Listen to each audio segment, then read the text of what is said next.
ओम शांति। ओम शांति। आज 25 मई 2026 दिन सोमवार की साकार मुरली। आइए अब सुनते हैं मीठे मीठे बाप दादा के मधुर महावाक्यों को। मीठे बच्चे, अपने आप से पूछो कि मैं कर्मेंद्रिय जीत बना हूँ। कोई भी कर्मेंद्रिय मुझे धोखा तो नहीं देती है। प्रश्न, कर्मातीत बनने के लिए तुम बच्चों को अपने आप से कौन सा वायदा करना है? उत्तर, अपने से वायदा करो कि कोई भी कर्मेंद्रिय कभी भी चलायमान हो नहीं सकती। मुझे अपनी कर्मेंद्रियां वश में करनी है। बाबा ने जो भी डायरेक्शन दिए हैं उन्हें अमल में लाना ही है। बाबा कहे, मीठे बच्चे, कर्मातीत बनना है तो कोई भी कर्मेंद्रिय से विकर्म मत करो। माया बड़ी प्रबल है, आंखें धोखेबाज हैं, इसलिए अपनी संभाल करो। ओम शांति। बच्चे आत्माभिमानी होकर बैठे हो, अपने आप से पूछो। हर एक बात अपने आप से पूछनी पड़ती है। बाप युक्ति बताते हैं कि अपने से पूछो, आत्म अभिमानी हो बैठे हैं। बाप को याद करते हैं क्योंकि यह है तुम्हारी रूहानी सेना। उस सेना से तो हमेशा जवान ही भर्ती होते हैं। इस सेना में जवान 14-15 वर्ष के भी हैं तो 90 वर्ष के बूढ़े भी हैं तो छोटे बच्चे भी हैं। यह सेना है माया पर जीत पाने के लिए। हर एक को माया पर जीत पहन बाप से बेहद का वर्षा पाना है, क्योंकि माया बहुत दुष्टर है। बच्चे स्वयं भी जानते हैं कि माया बड़ी प्रबल है। हर एक कर्मेंद्रिय धोखा बहुत देती है। सबसे पहले जास्ती धोखा देने वाली कौन सी कर्मेंद्रिय है? आंखें ही सबसे जास्ती धोखा देती हैं। अपनी स्त्री होते हुए भी दूसरे कोई को खूबसूरत देखेंगे तो झट वह खींचेगी। आंखें बड़ा धोखा देती हैं। दिल होती है उनको हाथ लगाएं। बच्चों को समझाया जाता है, सदैव बुद्धि से यह समझो कि हम ब्रह्मा कुमार कुमारियां भाई बहन हैं। इसमें माया बहुत गुप्त धोखा देती है। इसलिए चार्ट में भी लिखना चाहिए कि आज सारे दिन में कौन कौन सी कर्मेंद्रिय ने हमको धोखा दिया। सबसे जास्ती दुश्मन है यह आंखें, तो यह लिखना चाहिए। फलानी को देखा, हमारी दृष्टि गई। सूरदास का भी मिसाल है ना, अपनी आंखें निकाल दी। अपनी जांच करेंगे तो आंखें धोखा जास्ती देती हैं। अपनी स्त्री को भी छोड़ कोई अच्छी देखी तो उस पर फिदा हो जाते हैं। कोई गायन में होशियार होगी, श्रृंगार अच्छा होगा तो आंखें झट चलायमान हो जाएंगी। इसलिए बाबा कहते हैं ये आंखें बहुत धोखा देती हैं। बल सर्विस भी करते हैं परंतु आंखें बहुत धोखा देती हैं। इस दुश्मन की पूरी जांच रखनी है, नहीं तो समझो हम अपने पद को भ्रष्ट कर लेंगे। जो समझदार बच्चे हैं उनको अपने पास डायरी में नोट करना चाहिए, फलानी को देखा तो हमारी दृष्टि गई, फिर अपने को आपे ही सजा दो। भक्ति मार्ग में भी पूजा के टाइम बुद्धि और तरफ भागती है तो अपने को चूटी अर्थात चुटकी से काटते हैं। तो जब ऐसी कोई स्त्री आदि सामने आती है तो किनारा कर लेना चाहिए। खड़े होकर देखना नहीं चाहिए। आंखें बहुत धोखा देने वाली हैं, इसलिए सन्यासी लोग आंखें बंद कर बैठते हैं। आंखें बंद कर बैठते हैं। स्त्री को पिछाड़ी में, पुरुष को आगे में बिठाते हैं। कई ऐसे भी होते हैं जो स्त्री को बिल्कुल देखते नहीं हैं। तुम बच्चों को तो बहुत मेहनत करनी है। विश्व का राज्य भाग्य लेना कोई कम बात थोड़ी ही है। वो लोग तो करके 10, 12, 20 हजार, 1-2 लाख करोड़ इकट्ठा करेंगे और खल्लास हो जाएंगे। तुम बच्चों को तो अविनाशी वर्षा मिलता है, सब कुछ प्राप्ति हो जाती है। ऐसी कोई चीज नहीं रहती जिसकी प्राप्ति के लिए माथा मारना पड़े। कलयुग अंत और सतयुग आदि में रात दिन का फर्क है, यहाँ तो कुछ भी नहीं है। अभी तुम्हारा यह है पुरुषोत्तम संगम युग। पुरुषोत्तम अक्षर जरूर लिखना है। मनुष्य से देवता किए करत न लागी वार। तुम अभी ब्राह्मण बने हो, मनुष्य तो बिल्कुल घोर अंधियारे में है। बहुत हैं जो स्वर्ग को देख न सके। बाप कहते हैं बच्चे, तुम्हारा धर्म बहुत सुख देने वाला है। मनुष्यों को थोड़े ही कुछ पता है। भारतवासी भी भूल गए हैं कि हेवन क्या चीज है। क्रिश्चियन लोग भी खुद कहते हैं हेवन था। इन लक्ष्मी नारायण को गॉड गॉडेज कहते हैं ना, तो जरूर गॉड ही ऐसा बनाएंगे। तो बाप समझाते हैं मेहनत बहुत करनी है। रोज अपना पोता मेल देखो, कौन सी कर्मेंद्री ने हमको धोखा दिया। मुख भी बहुत धोखा देता है। आगे कचहरी होती थी, सब अपनी भूल बताते थे। हमने फलानी चीज छिपाकर खा ली। अच्छे अच्छे बड़े घर की बच्चियां बतला देती हैं, ऐसे ऐसे मायावार करती है। छिपाकर खाना भी चोरी है, सो भी शिव बाबा के यज्ञ की चोरी। यह तो बहुत खराब है। कख का चोर सो लख का चोर। माया एकदम नाक से पकड़ती है। ये आदत बहुत बुरी है। बुरी आदत होगी तो हम क्या बनेंगे। स्वर्ग में जाना कोई बड़ी बात नहीं है, परंतु उसमें फिर मर्तबा भी तो है ना। कहाँ राजा कहाँ प्रजा, कितना फर्क है। तो कर्मेंद्रियां भी बहुत धोखा देने वाली हैं। उनके संभाल करना चाहिए। ऊंच पद पाना है तो बाप के डायरेक्शन पर पूरा चलना है। बाप डायरेक्शन देंगे, माया फिर बीच में आकर विघ्न डालेगी। बाप कहते हैं भूलो मत, नहीं तो अंत में बहुत पछताएंगे। नापास होने का फिर साक्षात्कार भी होगा। अभी तुम कहते हो हम नर से नारायण बनेंगे, परंतु अपने से पूछो, अपना पोता मेल निकालो। बहुत हैं जो मुश्किल समझकर अमल में लाते हैं, परंतु बाबा कहते हैं इससे तुम्हारी उन्नति बहुत होगी। सारे दिन का पोता मेल निकालना चाहिए। ये आंखें बहुत धोखा देती हैं। कोई को देखेंगे तो ख्याल आएगा ये तो बहुत अच्छी है, फिर बात करेंगे। दिल होगी उनको कुछ सौगात दूं या खिलाऊं, वही चिंतन चलता रहेगा। बच्चे समझते हैं इसमें मेहनत बहुत बड़ी है। कर्मेंद्रियां बहुत धोखा देती हैं। रावण राज्य है ना। बाप कहते हैं वहां चिंता की कोई बात नहीं होती है, क्योंकि रावण राज्य ही नहीं, चिंता की बात ही नहीं।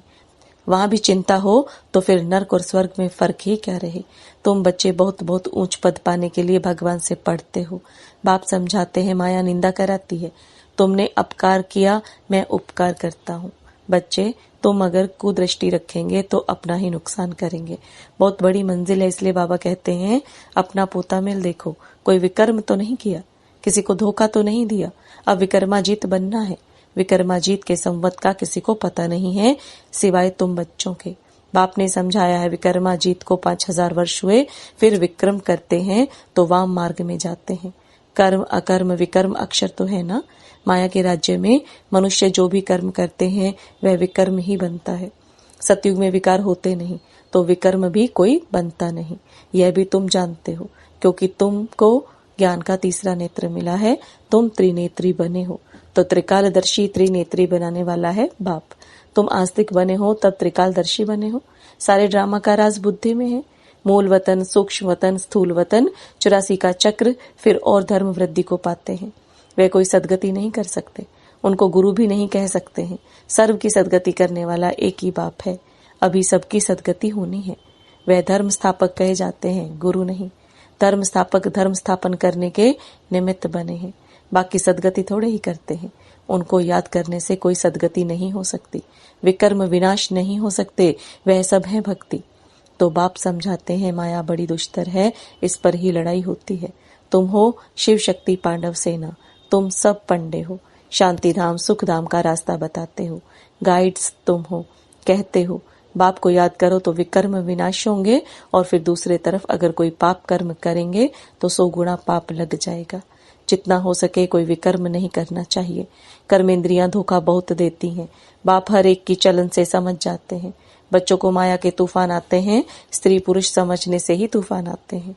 तो इन आंखों पर कितना कब्जा अर्थात अधिकार रखना चाहिए। हम तो शिव बाबा के बच्चे हैं।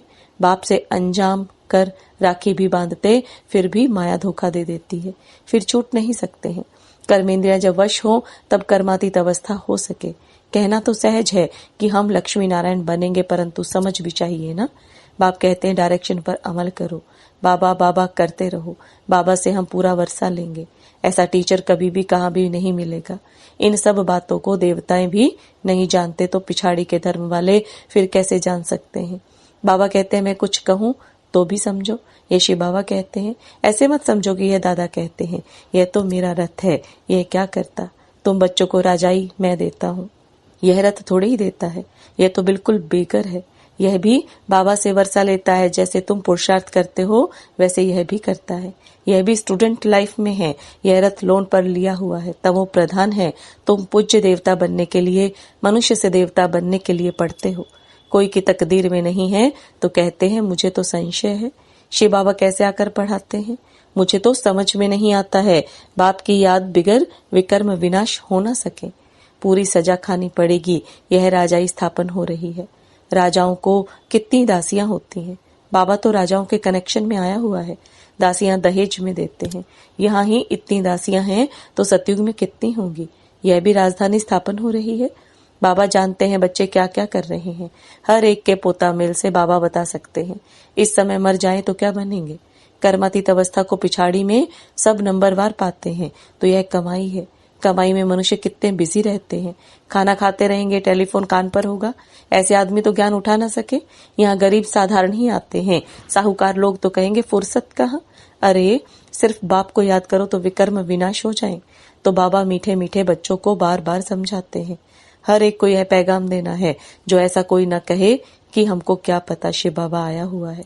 बस सारा दिन बाबा बाबा ही कहते रहो। कई बच्चियां बहुत याद करती हैं। शिव बाबा कहने से ही कई बच्चों को प्रेम के आंसू आ जाते हैं।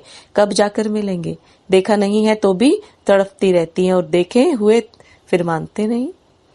वह दूर बैठे आंसू बहाती रहती हैं। वंडर है ना, ब्रह्मा का भी बहुतों को साक्षात्कार होता है, आगे चल बहुतों को साक्षात्कार होगा। मनुष्य को मरने समय सब आकर कहते हैं भगवान को याद करो। तुम भी शिव बाबा को याद करो। बाप कहते हैं बच्चे पुरुषार्थ में मेकअप करते रहो, मौका मिलता है तो मेकअप करो। कमाई कितनी भारी है, कोई कोई तो ऐसे हैं जो कितना भी समझाओ तो भी बुद्धि में नहीं बैठता। बाप कहते हैं ऐसे नहीं बनना है, अपना कल्याण करो, बाप की श्रीमत पर चलो। तुमको बाप पुरुषों में उत्तम बनाते हैं, यह है एम ऑब्जेक्ट। बाबा सर्विस के लिए कितनी युक्तियां बताते रहते हैं। संदेश तो सबको देना है, जो समझे यह तो बरोबर सच कहते हैं। इस लड़ाई से ही खास भारत में आम सारे विश्व में सुख शांति होती है। ऐसे ऐसे पर्चे सभी भाषाओं में छपाने पड़े। भारत कितना बड़ा है हर एक को पता होना चाहिए, जो ऐसे कोई ना कहे कि हमको पता ही नहीं पड़ा। तुम कहेंगे अरे एरोप्लेन से पर्चे गिराए, अखबार में डाला, तुम जागे नहीं, यह भी दिखाया हुआ है। अच्छा, मीठे मीठे सिकलदे बच्चों प्रति माता पिता बाप दादा का याद प्यार और गुड मॉर्निंग। रूहानी बाप की रूहानी बच्चों को नमस्ते। रूहानी बच्चों की रूहानी बाप दादा को याद प्यार, गुड मॉर्निंग और नमस्ते। धारणा के लिए मुख्य सार, स्वयं में जो भी बुरी आदतें हैं उनकी जांच कर उन्हें निकालने के लिए मेहनत करनी है। अपना सच्चा सच्चा पोता मेल रखना है, बाप के डायरेक्शन पर चलना है। ऐसा कोई कर्म नहीं करना है जिससे बाप का नाम बदनाम हो। अपनी उन्नति का ख्याल रखना है, जरा भी कुदृष्टि नहीं रखनी है। वरदान, स्थूल व सूक्ष्म में हर फरमान को पालन करने वाले संपूर्ण फरमान बरदार भव। स्थूल व सूक्ष्म में हर फरमान को पालन करने वाले संपूर्ण फरमान बरदार भव। अब बाप दादा के वरदान को विस्तार में समझेंगे। स्थूल फरमान पालन करने की शक्ति उन्हीं बच्चों में आ सकती है जो सूक्ष्म फरमान पालन करते हैं। सूक्ष्म और मुख्य फरमान है, निरंतर याद में रहो व मन वचन कर्म से पवित्र बनो। संकल्प में भी अपवित्रता व अशुद्धता न हो। यदि संकल्प में भी पुराने अशुद्ध संस्कार टच करते हैं तो संपूर्ण वैष्णव व संपूर्ण पवित्र नहीं कहेंगे। इसलिए कोई एक संकल्प भी फरमान के सिवाय ना चले, तब कहेंगे संपूर्ण फरमान बरदार। स्लोगन, बाप को जानकर दिल से बाबा कहना, यह सबसे बड़ी विशेषता है। बाप को जानकर दिल से बाबा कहना, यह सबसे बड़ी विशेषता है।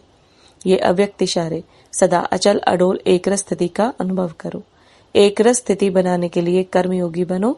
कर्मयोगी के आगे कोई कैसा भी आ जाए, वह स्वयं सदा न्यारा और प्यारा रहेगा। नॉलेज द्वारा जानेगा, इसका यह पाठ चल रहा है। वह अच्छे को अच्छा समझकर साक्षी होकर देखेगा और बुरे को रहमदिल बन रहम की निगाह से परिवर्तन करने की शुभ भावना से साक्षी होकर देखेगा। यही एकरस स्थिति बनाने का साधन है। ओम शांति। Om Shanti.